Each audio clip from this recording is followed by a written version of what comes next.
ethnicity-driven, if you want, even though it is impossible to escape the importance of the Latinos in this effort.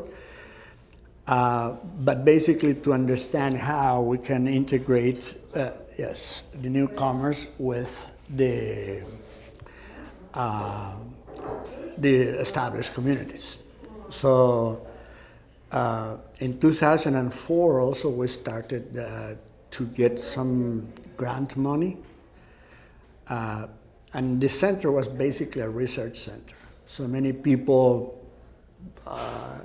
believe that we were basically a community center, but it never was, and I wouldn't have been very good at that. But it was a research center. So over the years, we got several grants, large grants, from the USDA, the United States Department of Agriculture, to do research on settlement of people in the Midwest. And we kept organizing the conference, and the conference grew bigger and bigger and bigger and wider and wider.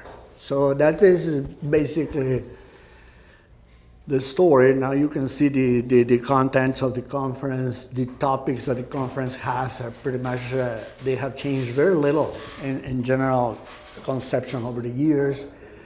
And we keep emphasizing the issue of integration. Integration, which is not assimilation.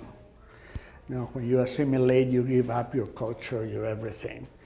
When you integrate, you basically work with the society from your cultural and identity, that's a term they use, point of view.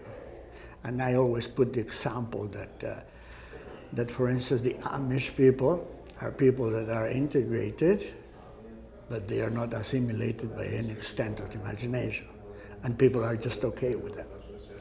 Integration is a societal effort. Assimilation is an individual decision that people may or may not take.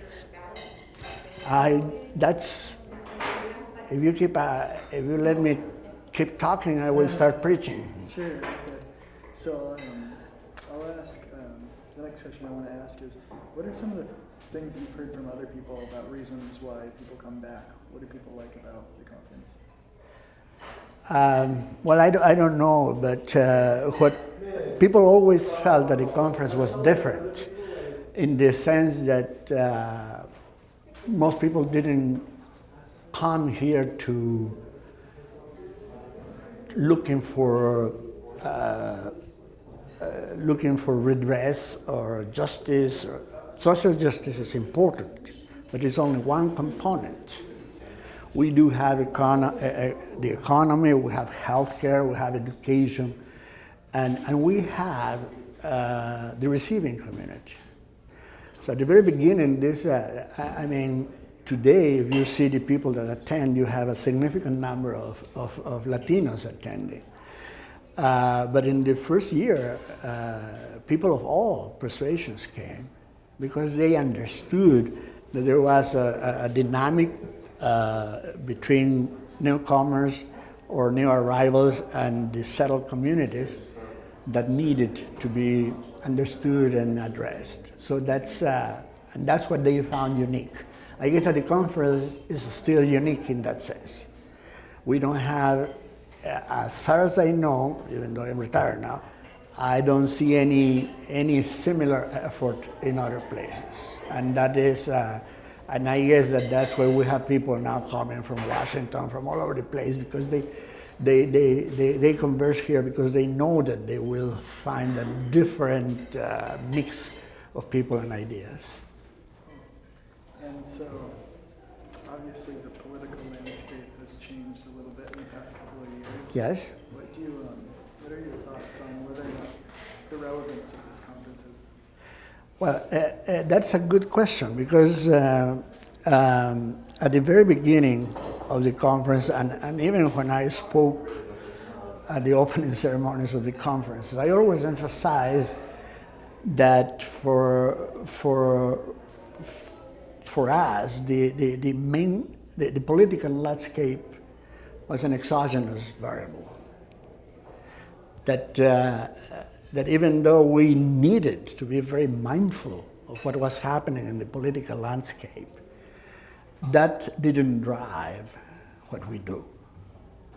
Independently of the political landscape, we need to work in health issues, we need to work in educational issues, we need to work in integration of people of different persuasions. So the political landscape is there, love it or hate it, but it is there, and it changes. So, and that cannot drive what we want. I guess at the title of this conference, I don't remember how it is exactly, but it still emphasizes the need to integrate in turbulent times. But the effort doesn't change. The tactics may change, but this is not, and that was very important. This is not a political driven conference.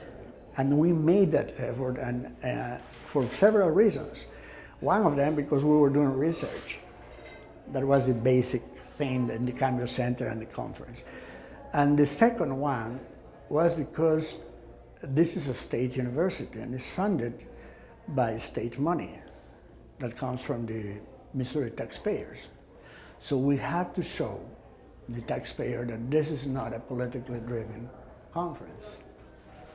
And that this is this is money well spent for the benefit of everybody in the state. And we have to think about it. We have to think in that mindset that we want to benefit everybody in the state, not only the immigrants, but the rest of the community. If you marginalize immigrants, everybody pays for that.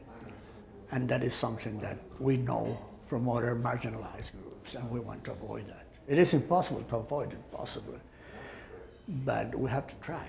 Okay. And I've taken up a little bit of your time, so I'll ask one more question.